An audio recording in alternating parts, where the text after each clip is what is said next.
Okay. Hi, Welcome.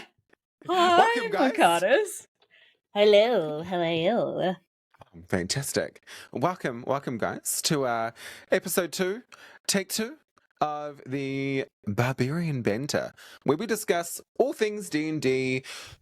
I was going to say from X to Y, but I think you guys get the A point, to Z, right? A to Z. A to And we Z. usually will have a bevy. I have an iced tea. I will usually have coffee, but I forgot to make one. How are we doing, guys? How is everyone? Thanks for listening.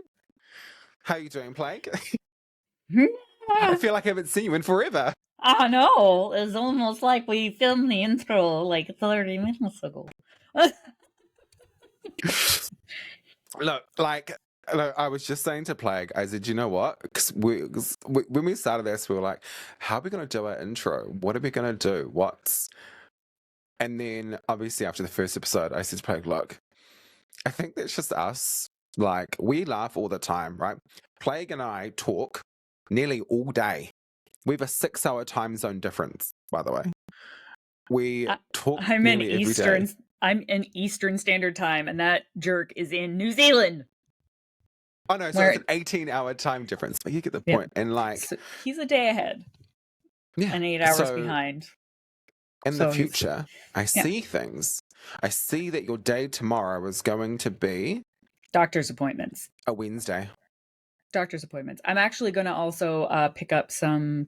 I'm looking for some, like, maple candies to give to the Eldridge Pod Blast.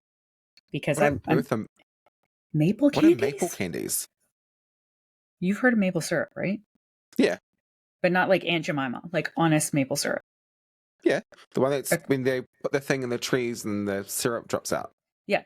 Canada's famous for their maple syrup and how delicious it is. So what they sometimes will do is they'll flavor candy like our maple syrup. And then they shape it into little Canadian the maple leaf. The little maple leaf. And so you can like suck on a candy and it tastes like maple syrup. It's delicious. It's absolutely delicious. I wanted to give them a bunch of maple stuff. So I've got maple syrup coming from where I live.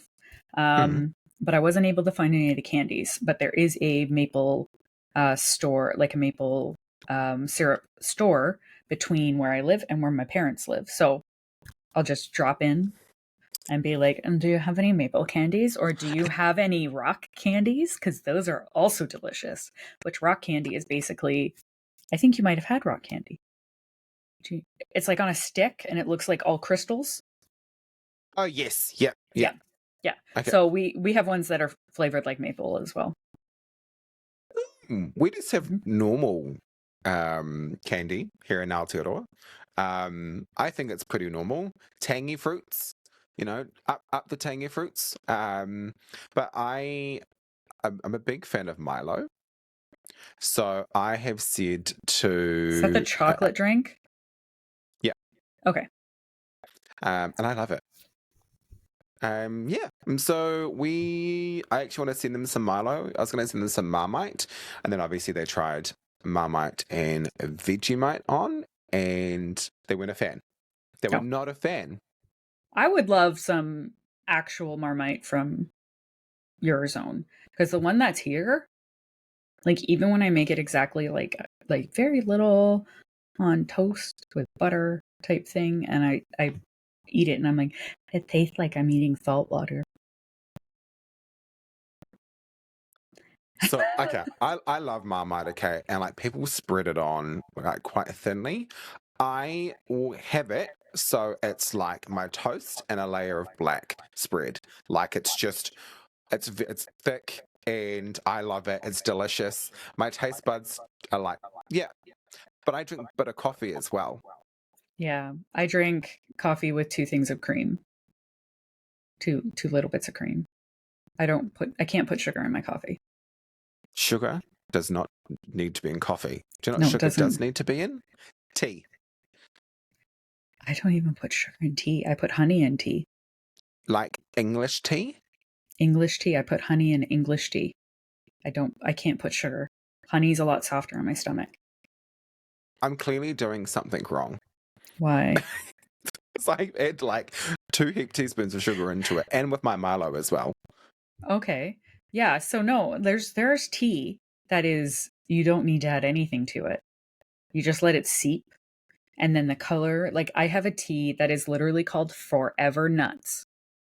It is all nuts, and there's a little bit of beet in there, like beetroot in there, and then you let it sit. You let it sit, and it turns the water like this beautiful magenta. And then when it's that deep, rich magenta, oof, the flavor, oof. You don't even need sugar. It's so I'll send you that. I'll send you that. Okay, we got way off track. D&D. We're D&D. Speaking of beet, look at my face. I have had my heater going because it's quite cold. Yeah. And I didn't realize, and you said beet, and I'm looking at myself and I'm like, I'm a lot more pink than I normally am. But yes, back to D&D, okay? So, I stream 4 days a week. It's all D&D stuff, and Plague also does the same. Plague does a lot of D&D streaming. You guys ever heard of DMing and stuff on stream, and like her players and what they do? And as of the last 2 weeks, I have a total of about 20 new people in my chat on Twitch who have never played D&D. And it's really funny because they are like, I think I know what to do. And I'm like, okay, like, where do you guys want to go? What do you want to do? And they're like, I don't actually know. I'm like, okay, guys, that's cool. That's cool. You just pick a character. Pick your favorite super, because they're quite young, right? So shout out to Pine Yoshi, because they're always in there asking questions to me like, can I turn Madara from Naruto into a D&D character? Yeah. I'm like, hell yeah, you can. Everything can be D&D-ified. Everything can be D&D-ified. So on that, what's our topic for today, Plague? We are going over the importance of session 0, session 0.5, and then we're going to go over all the parts of the sheet. So the sheet, which is usually about 3 pages long, is not overwhelming to new players. We'll make it easy. Simple, easy, right to the point. I'm actually about to pull my sheet up because... The one that I just sent you? Yeah, Plague was kind enough to send one to me. I always have sheets. So, session 0... As a DM who's been DMing a while, I will say session 0 is so important. So important. You can see you can get to know your players a little who are joining your table.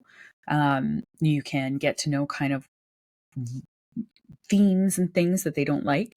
Now, what I've started doing to two groups that I DM for, I've started sending out, before session 0, I send out an RP consent form and a timing form.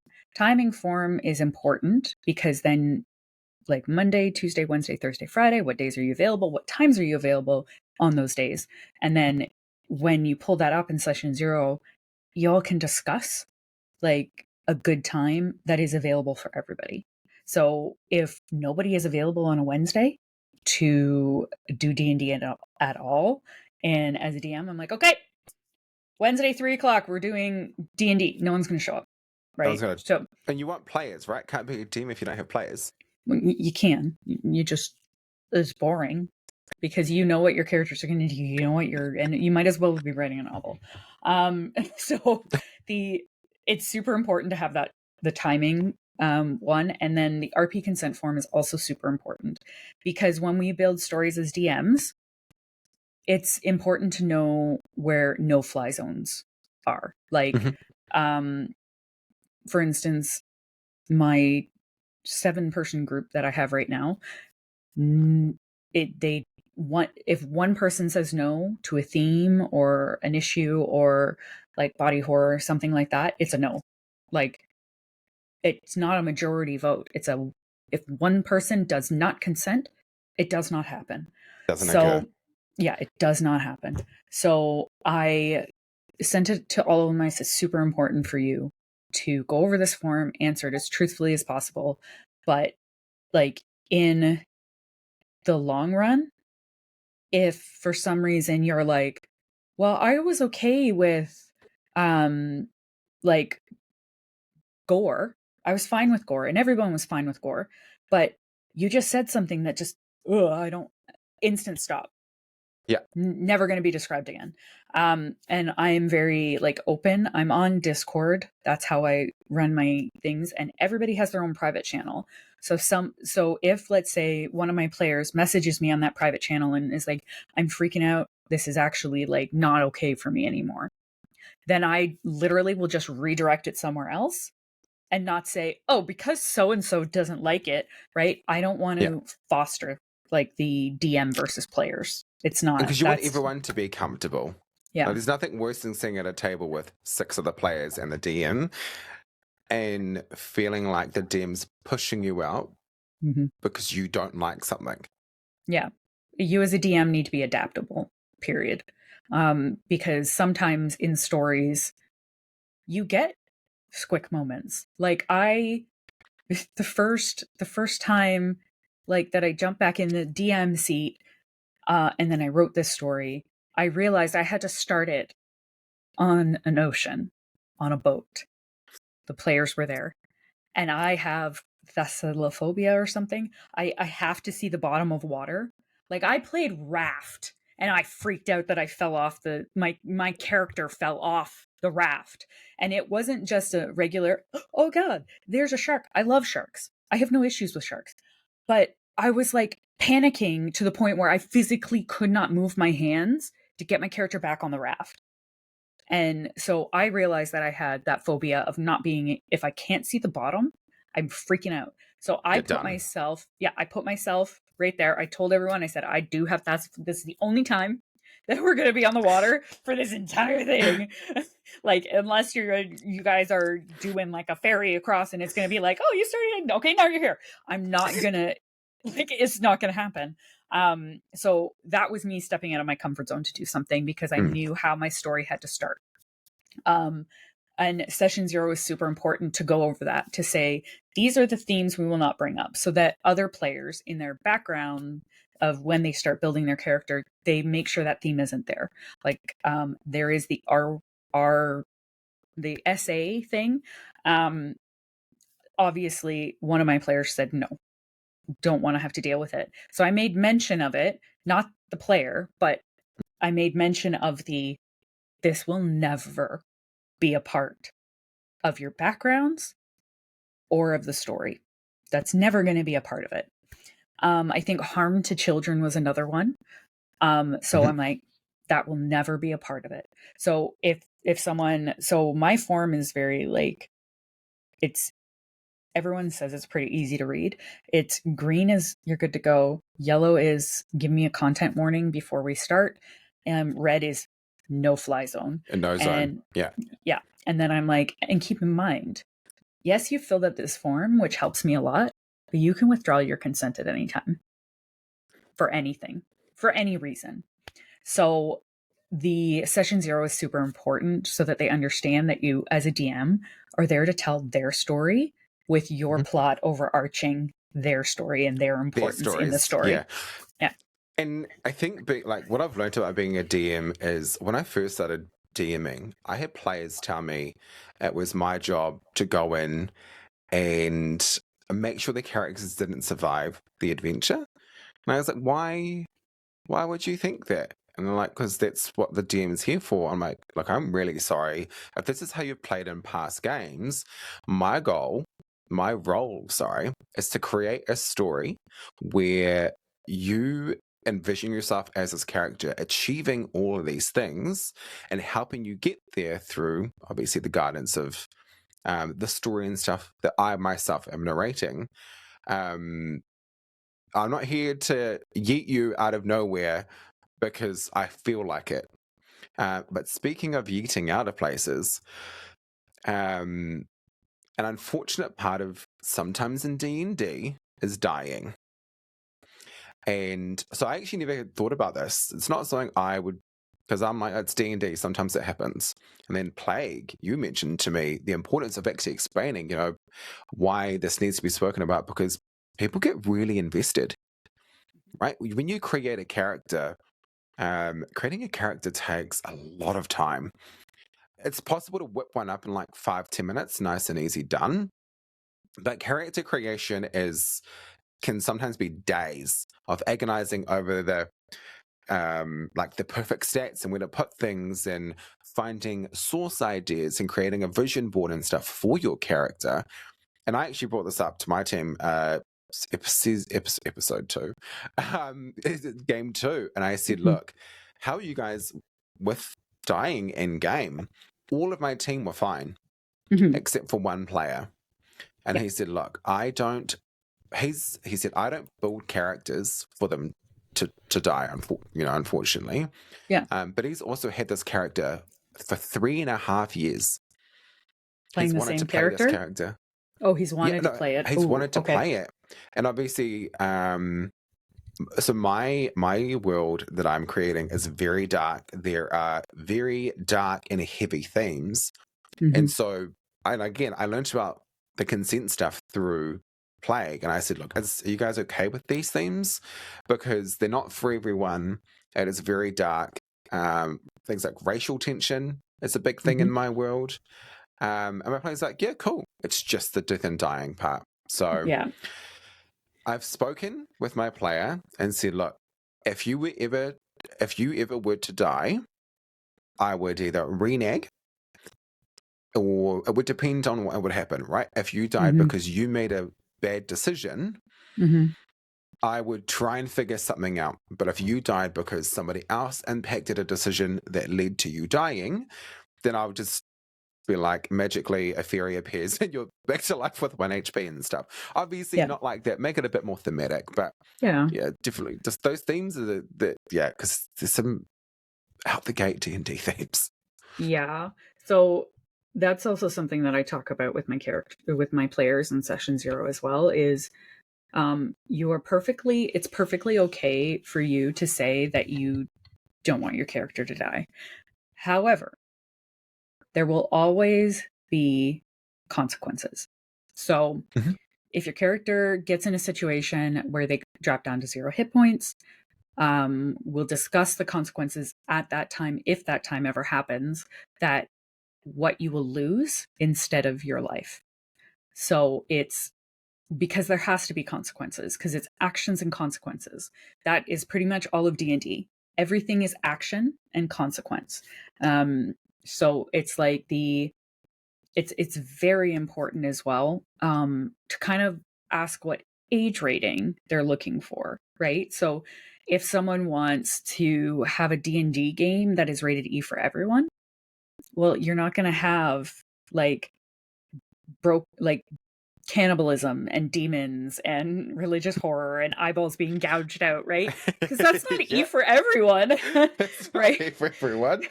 So it's good to ask what your players want as content, like preferred age range. Now, when you give players these forms, you're not telling them your story. You're not. You're just saying an overarching. So are you okay with blood? Are you okay with broken bones? Are you okay with possessions? Are you okay with guts and gore? Like, are you okay with romance between PCs and NPCs, or PCs and PCs, or NPCs and NPCs? What about, more intimate moments? Do you want that on screen or fade to black? Like if things like that happen, child brides, child soldiers, homophobia, police brutality. So like all of this stuff, like all of it generally is you're trying to escape a world that has these things.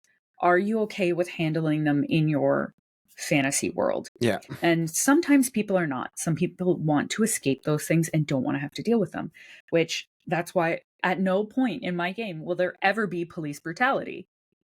There will be none. There'll be no government brutality or police brutality, because that's close to a player's heart. I don't know which player, because I made sure it was all anonymous. As so it that should be. Yeah, so that I just see, like, I literally see like a little, like, this many players said green, this many players said yellow, this many players said red. That's all I see. I don't actually see the names, and they have a right to their own anonymity. I'm not good with big words. So they have anonymity. Anonymities. So they have the right to be invisible when they say those things. And then they also, every DM should be open to being able to change things in their story when a player is uncomfortable, because you do not want a player to be uncomfortable in your game. Yeah. And this is all stuff you should go over in session 0 because it's super, super important. And then you just kind of set up times to go for session 0.5. So I've started calling it session 0.5. I don't know if someone else has a word for it or a name for it or whatever. But that's, as the DM, I sit down with every player one-on-one. And we go over the sheet, we go over your character, we go over the backstory, we figure out how they are like at the beginning of your game and how you can kind of like change things. So Urge the words together. Yeah, make it work. So like at least for my game, I do not like running low level games. I think for me, I feel like the players don't have agency. They don't have they get into a battle and they're like, I have one spell slot. What do I do? Like And it gets really boring really quickly, especially if you're running XP of a milestone. Like, do you know how DMs, if you listen in, okay? I don't know if this is a hot take. Your players should start all games at level 3. Because Yeah, that's that's what a hot I take. think. Yeah, it is. I know it's a hot take, but like the reason I say that is because that's where you get the fun stuff. Yeah. That's when you can start, you've got your character and you're like branching out and whatnot. Like I said, it's a hot take. It's definitely not for everyone. So that, like, while I don't hate running, for me, running low level is not fun. That doesn't mean that I don't start them at 0. I just throw things at them with NPCs to help that will raise them up pretty quickly. You start at 0? Start at 1. Ah, okay. Did I say 0? You said 0. So I was like, wait, am I missing something? No. So technically they do start at session 0, but no, they start at 1, and then they usually go pretty quickly up to level 5. And then big milestones from there. But then I guess it's a hot take. I don't like leveling up my like the PCs at the end being like, oh, congratulations, this is the end of session 7. Level up your characters. We'll roll for your hit points next week. I don't like doing that. No. I like it. You're in the midst of battle and your fighter just like gets that like hit in, and I'm like, fighter, level up. It's like you're having that moment of right, like you've now leveled up, breaking your barriers, or what is it called in anime? Super Saiyan. Constantly. No, I'm thinking like it's about constantly pushing your boundaries, like, or not your boundary, your resolve and your resilience. Abilities. Sorry, your abilities, and you push past, and then you're like, because I agree, I don't like my players. The first time I leveled them up, they just found a moon gate, and I was like, I'm going to level them up to level 4 now, and I was like, wait, that's really boring. And they all jumped. I said, what are you guys doing? They said, we're actually going to get in the pool. And I was like, as they enter the pool, they get a visit from a familiar person who whispers this, you've done really well, to each of the players. And I said, as this is happening, I feel like crying for some reason. My game's not that deep, guys, okay? It's really not that deep. But as, and as she says this, you feel empowered and stronger. Like, you're finding yourself. And my players were like, what is happening? I'm like, congratulations, you are all level 4. And they were like, wait, what? And I'm like, yeah, man, because it keeps it entertaining as well. Like for instance, for the game that I'm running, they're going into session 4. They decided to go straight to a gate that's corrupted. And I'm like, that's like a level 10 to 15 area, because the gates are like, you guys don't even have the magic to uncorrupt the gate and the surrounding areas to the gate. And they were like, we want to see the gate. And I'm like, there is a monster there, very much based off the bear from Annihilation. Mm. And that thing is like terrifying, and it's CR12 or CR13, and they're all level 1. And so I was like, okay guys, just like in Discord, I was like, just an FYI, make sure you prep up to level 5 what you're going for, because this thing could easily take them out with one swipe. But at the same time, they do have support from someone who joined a little bit later. Oh my god, does that mean I have 8 players? I don't remember. I think I have 7. I think you have 8 players now. Do I have 8? Do I have 8 players? 1, 2, 3, 4, 5, 6, 7. No, I have 7. So I had an original 4, which was Alistair, Beacon, Emmett, and Osmond, and Poetry. And then Canos joined. Mm. And then Halkier joined. So I have 7. Originally, Beacon wasn't part of the original 4 that joined. That was Alistair, Emmett, Osmond, and Poetry. And I do like Beacon. Yeah, Beacon is so good. She's so good. So I told my players, break your character, min-max. Like, if you want to take something stupid that's a homebrew, let's do it. Like, I want you guys, I want you guys to play something that another DM has never let you play. Like, break your characters. And every one of them were like, oh, you mean I could do this? Yeah. I can imagine the chaos that you would feel as a DM and as a player, where you're like, wait, I have actual free reign of who and what I want to play. And then, and this is also a really important part about D&D, research. Research starts coming in. You look at other people's ideas, and people got like races and traits, and you're like, I'm going to do this. And you're on your way. As a DM, taking notes in session 0 and session 0.5 is super important, because in 0.5, they're telling you their backstory, which you can weave into the story somehow. They're telling you what they want to play, like the general idea and where they want their character to go. So now you have a backstory, and you have a forward story of where they want to be. But you get to play, and you get to drop little nuggets here and there for them to pick up. Like, I'm not even going to tell you the swishy swashy mixing that I have with my players. They have no idea.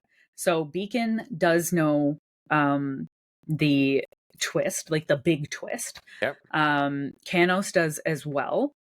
And I'm happy Canos joined, because that man is hilarious. First time he met an NPC that literally has all the information that they need, his first instinct was to be like, "You're really hot, sir. Can I poke your boob?" And it was like, I was like, how do I, this is a very stoic character. How does he telepathically be like, what you want to do? Why do you want to poke my testicles? So you have to be able to be flexible with certain things and players, and be able to weave good stories that is their stories. So that is what I tell my players all the time. It's your story. You tell your story how you want to tell your story, and I will follow along, and I will give you battles or places or NPCs to interact with. But my job as a DM is to make sure your story is told. Not necessarily how you think it's going to go, because I'm going to have emotional impacts into the chest for each of them. They have no idea. Like, even Beacon and Canos, I'm like, right? Because I'm weaving, but I want an emotional gut punch. Like, and that can be, to be fair, gut punches are usually stated that they're not comfortable, right? But I want them to feel an emotion, whether they laugh, whether they cry, whether they're angry. I want them to feel that, right? Like, I want them to have that emotion with their own character. I'm very, very, very fortunate that I have 7 players who all work really well together, and they're all ready for it. Like I told them, I was like, can I play with your backstory? Can I play with like where you end up? Can I play with certain things? And they're all like, yeah. So then I gave them free reign, they gave me free reign. So now I can play, and I have plans. I'm excited. So as a DM, if you're not excited for the story you're telling, they can tell. So you got to be 100%. excited. 100%. Yeah. Mm-hmm. Especially if you're playing online. Right? If you're playing online and you can't see visuals and stuff, how you talk and speak dictates how your players are going to respond to you. Because, like, if I was a DM and I was like, yeah, roll a deck save, it's not that fun. Whereas they'd be like, okay, guys, because you've done an X, Y, and Z, can I get a deck save from all my players? And they're like, what?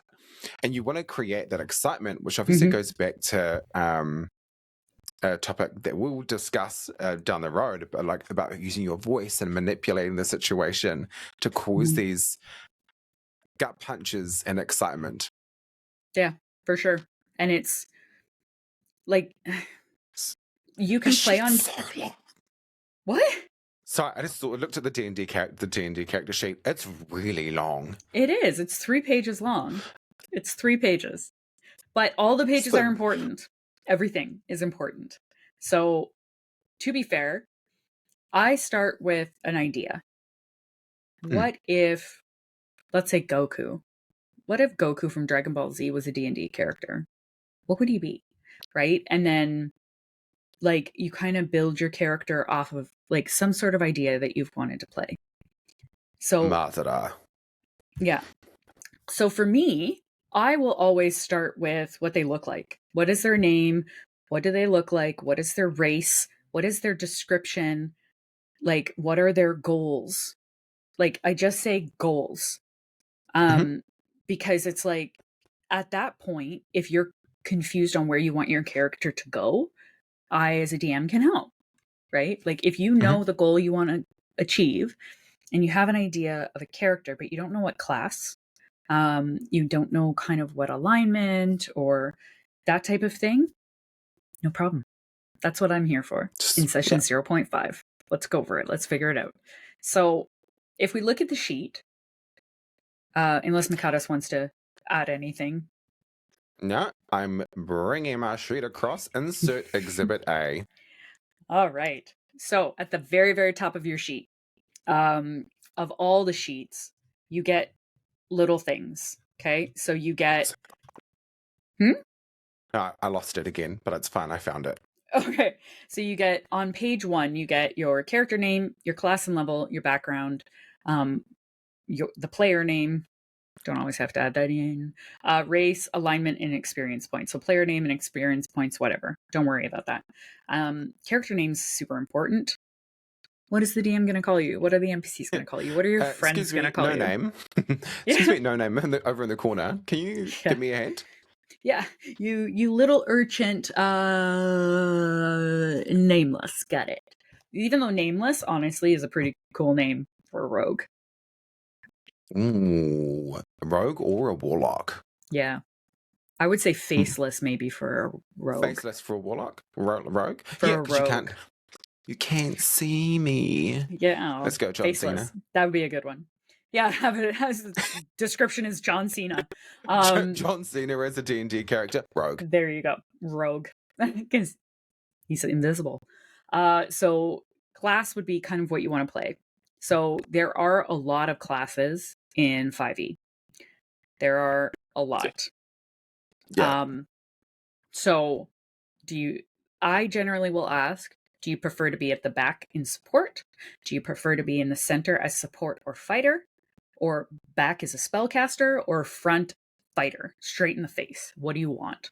And then when they give me that information, I have an idea of what few classes to look at. Like if you are in the front line, you're a fighter, you're a barbarian.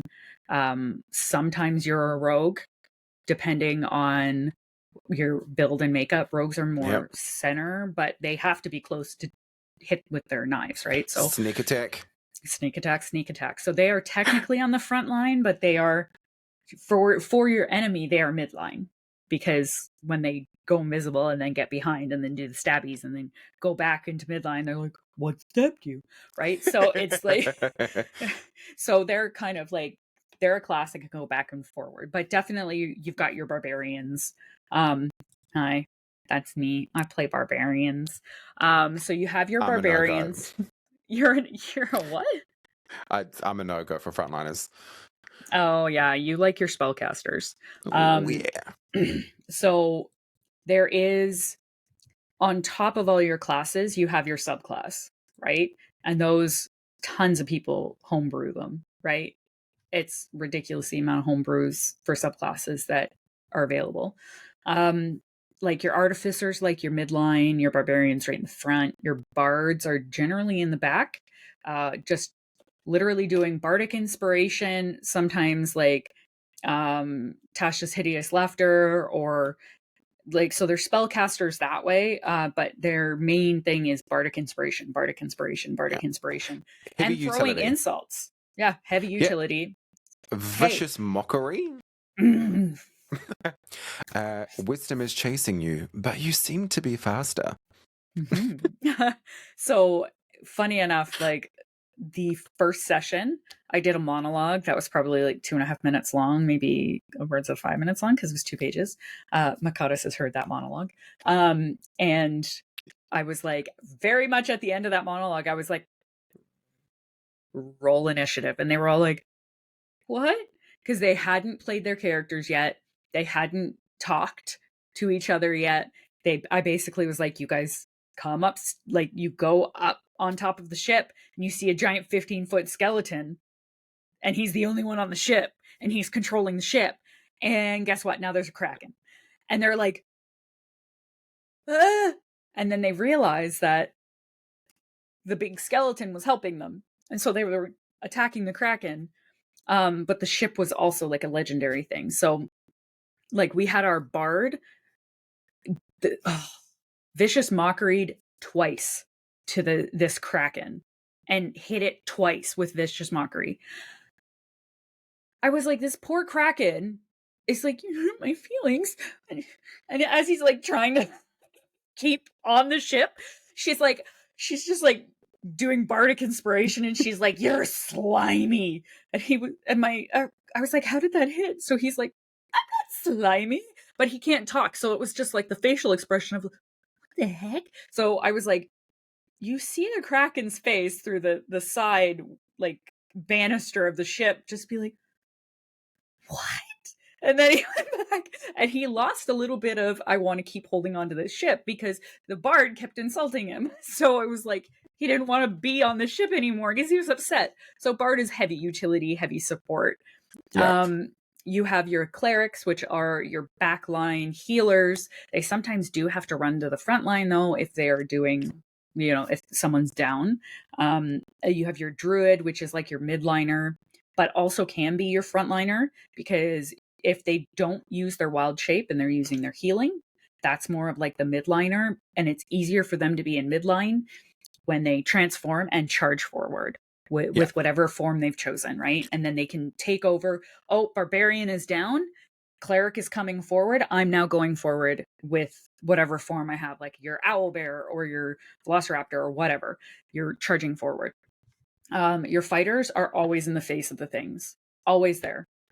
You can do your battle maneuvers if you're the battle master. You can, if you're more arcane fighter, you're still there, but then you're using like spells that are hitting them like at such close range, and you're not really affected by ranged, right? For the spell casting. You have your monks, who are also right in the face of the things, right? Because they use the flurry of blows and they have sentinel up in there. Right in the face, right? And the only issue is if they run out of key points mid-battle, they have to fall back into midline, right? Yeah. Because if you're out of key points, you got nothing, right? Then you have your paladin, which is again a frontliner, but he's a tank. They are a tank. I'm sorry. They are normally a tank, but they can also heal, right? So they can also boost they can also have that utility, but they are generally with the barbarian and the fighter and the monk up front because that their oath demands it half the time. You have your rangers, which are your more midliners with archery. Yeah, archery. You have your familiars. You have so they can be also really brutal, arcane, like rangers. Absolutely brutal. Your rogues, again, we already went over it mid to front. They're back and forth. Your sorcerers are back. They're your glass cannons. You don't want them to get hit. You want the creature coming at you to take out your front line, take out your midline, and then hit them. But by that time, they've got like 4 hit points, and then your sorcerer is like, guess what? Magic missile, boop, boop, boop, done. Right?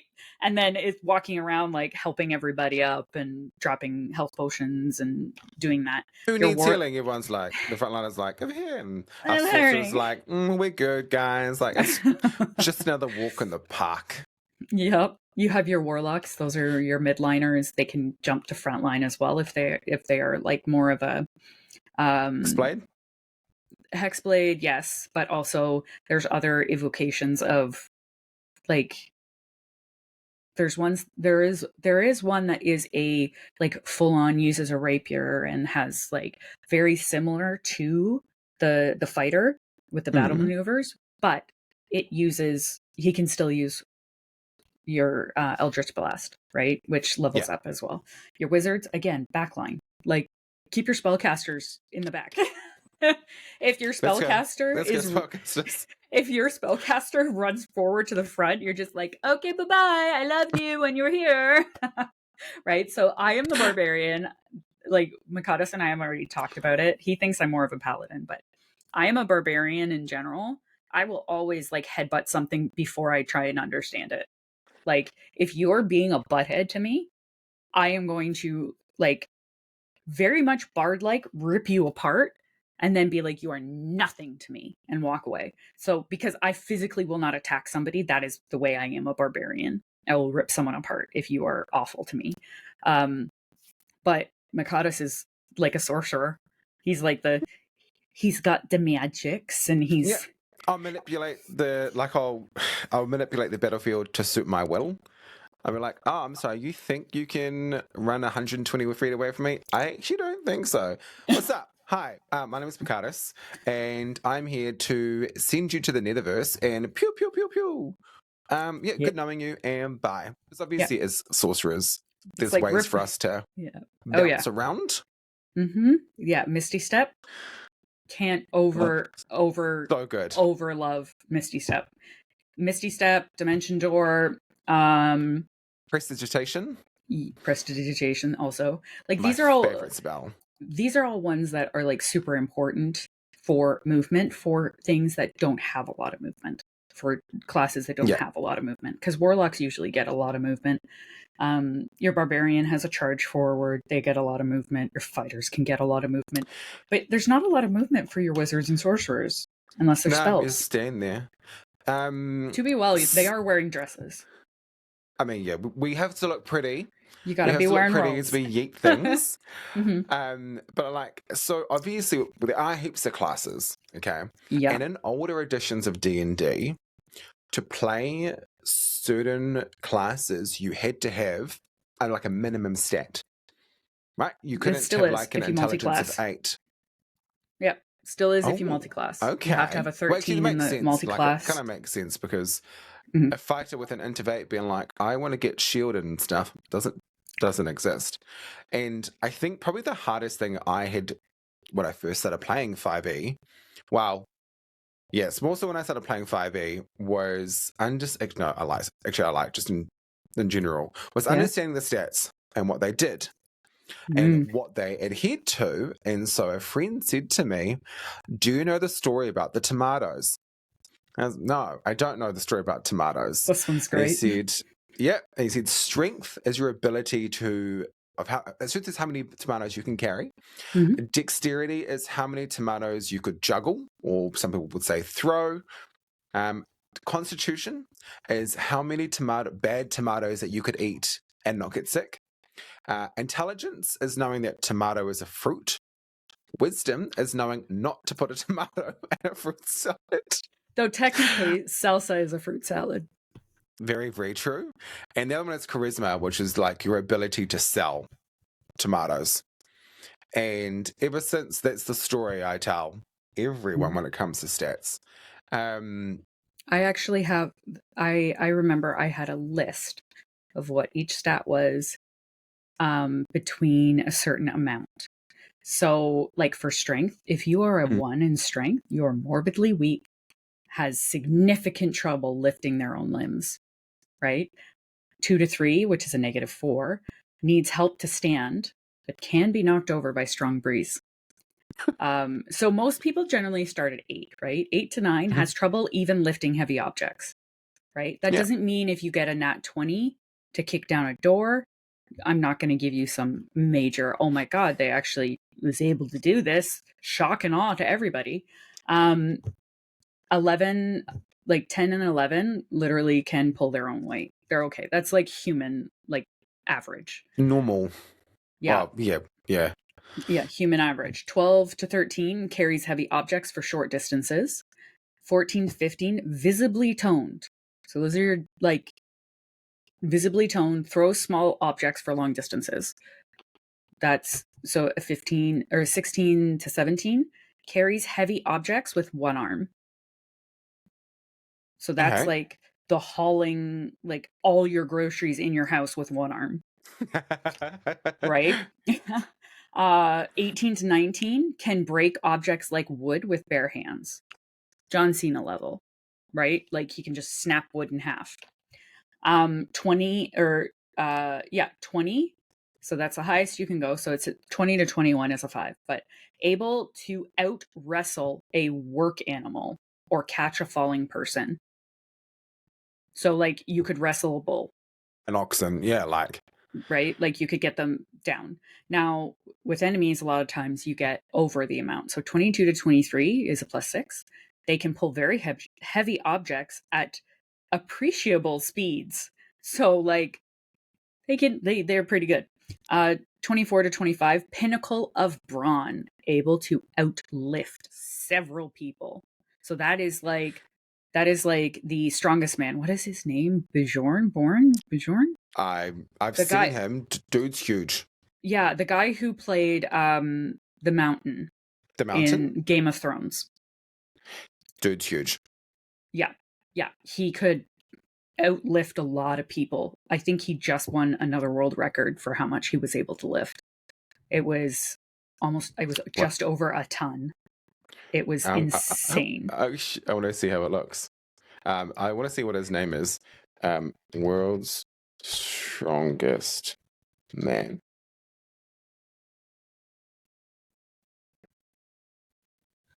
Google doesn't tell me. Because there's actual competitions. Yes. All of these people look like they big boys. They're huge. Big boys. Big boys.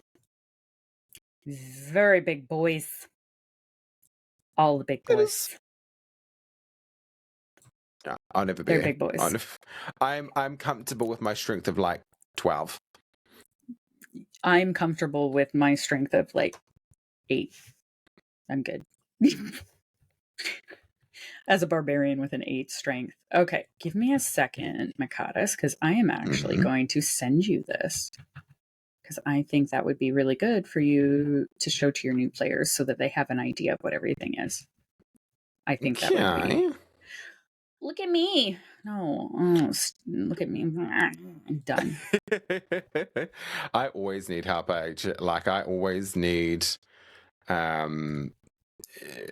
new information, and like especially because I'm learning. Like I get the stats. I can understand the baseline of what they do, but there are things outside of like my realm where like what is learning? So I know that learning, for example, would come under like intelligence or wisdom. But then I look at the skill list and I'm like, there's no learning skill here. No. Do I just say, make an intelligence check? Like a flat int roll? Oh, okay. If like if they're trying to actually learn something, yeah. Oh, did I literally just? Yes, I did. I just sent you the link to what we were already looking at. Here. This is gonna go now. Okay, I sent it to you. Okay. Let's go. So you can see it. So like dexterity. So I was actually having this conversation with someone who does play D&D about dexterity. And they were saying that they were, what was he saying about dex? That if they are a dex of 8, then they're falling over themselves or something. But that's not what it means by any means. It's like you occasionally trip over your own feet. Yeah, like an 8 would be clumsy. Yeah. Right? Yeah. It's clumsy. Dancing But isn't your forte. no, but if you are a who is Dex? Dex. Rogues? Rogues, yeah. So if you're a rogue and you've got your 18, light on your feet, able to often hit small moving targets. Yes. Makes sense for a rogue because you're like, ooh, oh. So yeah, we could go over more detail on those on the next podcast to go over more of this. But your sheet, don't get overwhelmed with how big it is. You don't need to have everything filled out to start your roleplay. You don't need a full backstory to figure out who you're playing. You just need to, like, for me, as a DM, I tell all of the players at my table, if you don't know who your character is in the first 5 sessions, that's okay. Between 5 and 10 is a good balance of finding their voice, knowing what they want, what they don't want, their likes, their dislikes. It takes time to learn that because you're stepping into the mindset of someone new, right? So it's not, I don't expect all of this to be filled out by any means. Like you need your spells in there, of course, and I need to know what you have prepared. But like other than that, like you roll your strength, dex, con, intelligence, wisdom, and charisma. You make those rolls. You put them where they need to go based on the class you've decided, and then everything else fills out on its own. And there's other things as well, especially if you're starting out and you're a new player. There's nothing wrong with playing a character that is scared and is afraid of going out on an adventure, because you yourself are scared and you are like, you're nervous, you've got a lot to do, and it's really easy to role play that up, then try and be like, I'm this big bad fighter, I'm going to go in and I'm going to yeet everyone and I'm going to stab this. But are you? Like, there's nothing wrong with learning that you, as you continue to grow and play, is learning how you want to develop your character. I've had a player who she'd never played. She played a bard, and they won a fight, and she sat on the ground and cried. I was like, "What? Why are you crying?"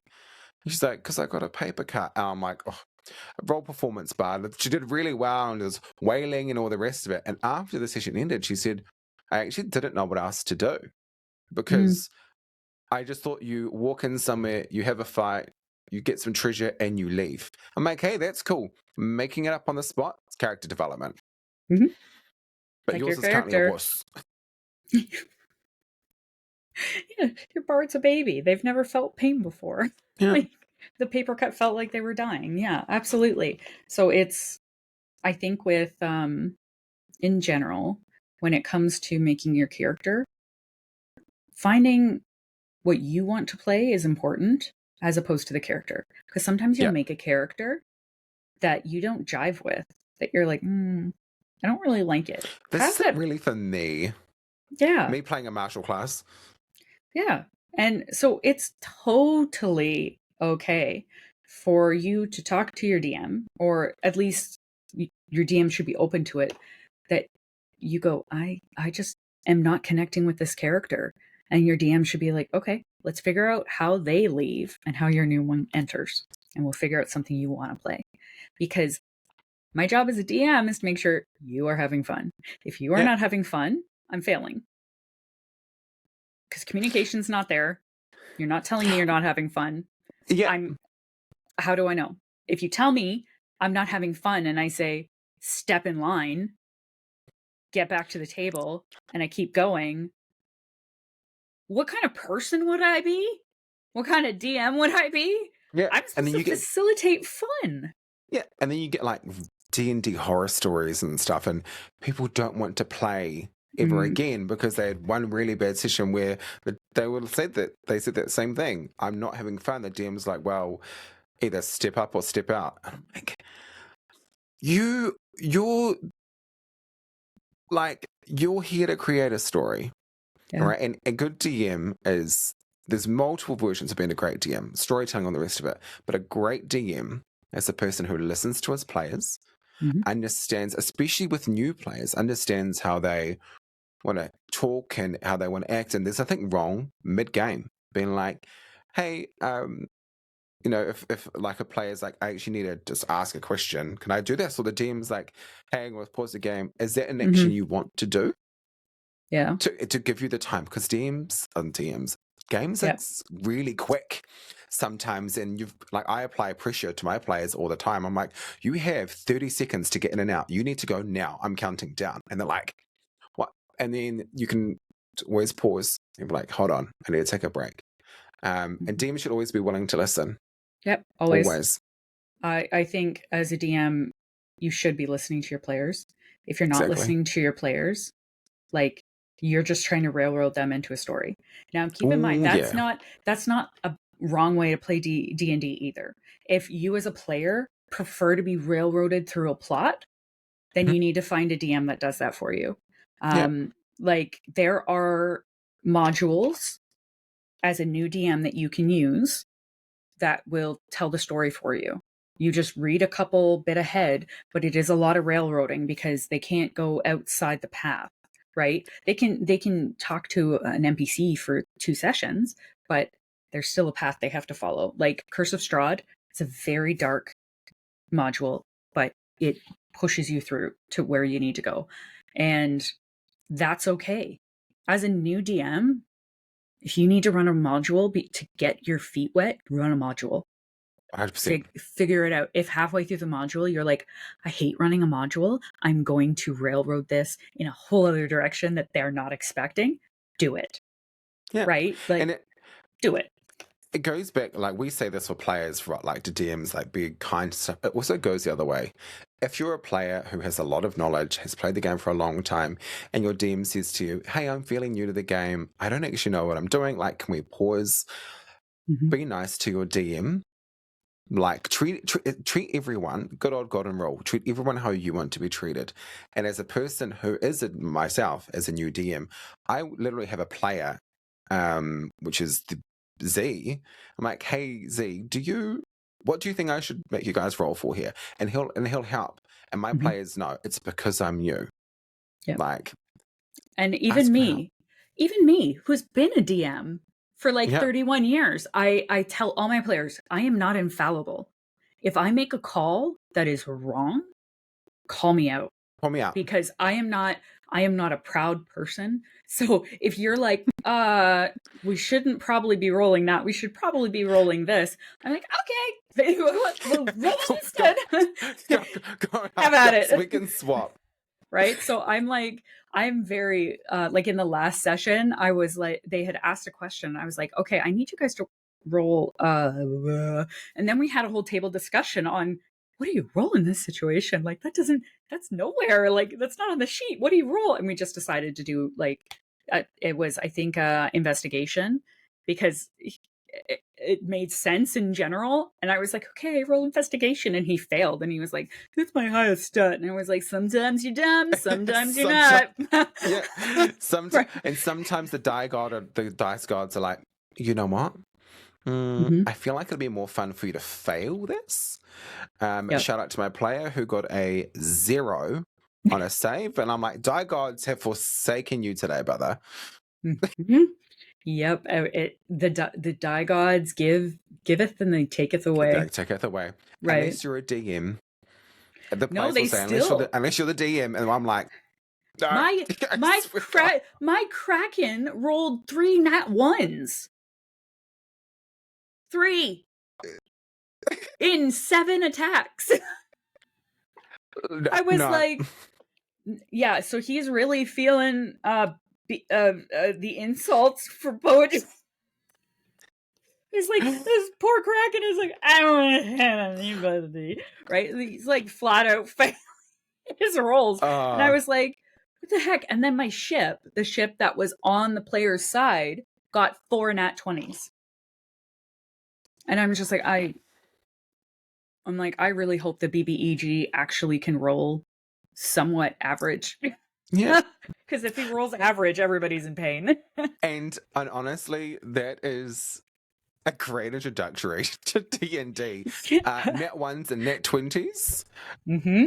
Yeah, you're going to learn to love or hate your dice, however you play. We all have favorite dice. Sorry, we all have favorite die.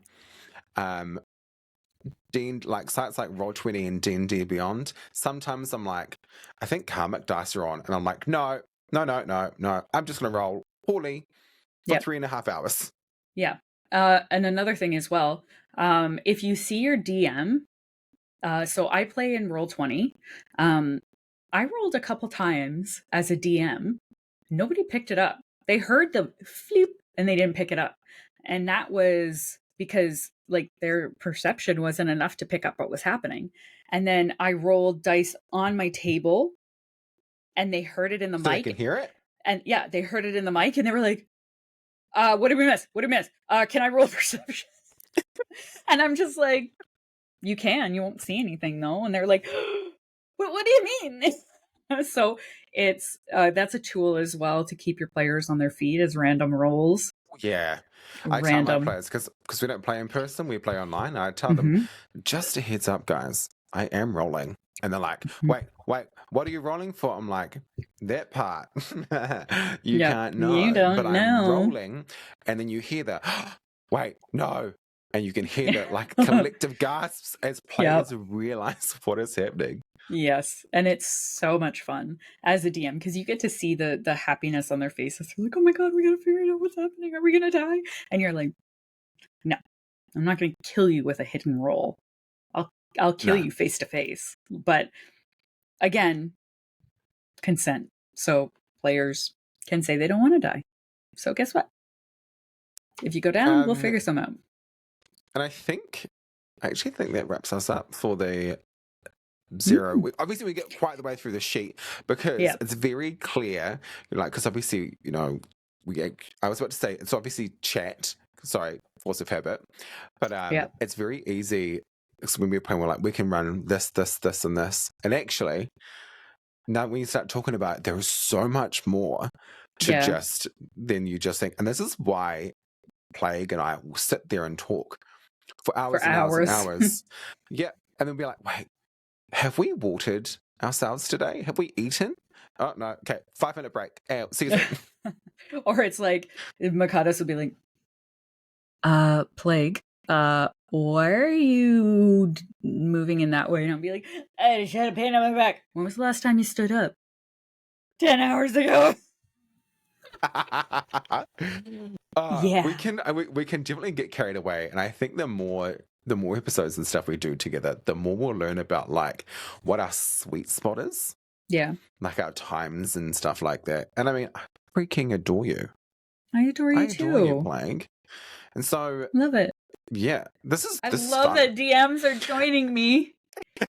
Telling stories. I love that. Because it's like the players give you the characters of your story.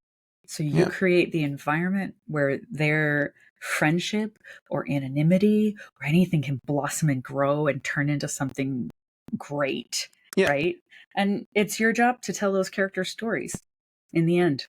So I guess this turned into less about like session. Well, we did talk about session 0 and 0.5. 0 and 0.5. Yeah, and then a lot about DMing. But maybe next time we'll like focus on the sheet. As much as Makadas and I can focus, like, which is not a whole lot, but I'm sure we'll putting things down and whatnot. But guys, if you're listening, this is our first official episode because obviously we've had our intro. Thank you guys for listening. It's been Yes. an absolute blast. And we will see you in another week. If you Yep. want to do our outro for us, Playgroup, as if we have one planned. Thank you for coming to the Barbarian Banter podcast, where we discuss all things D&D as two barbarians having a bevy. Have a wonderful day.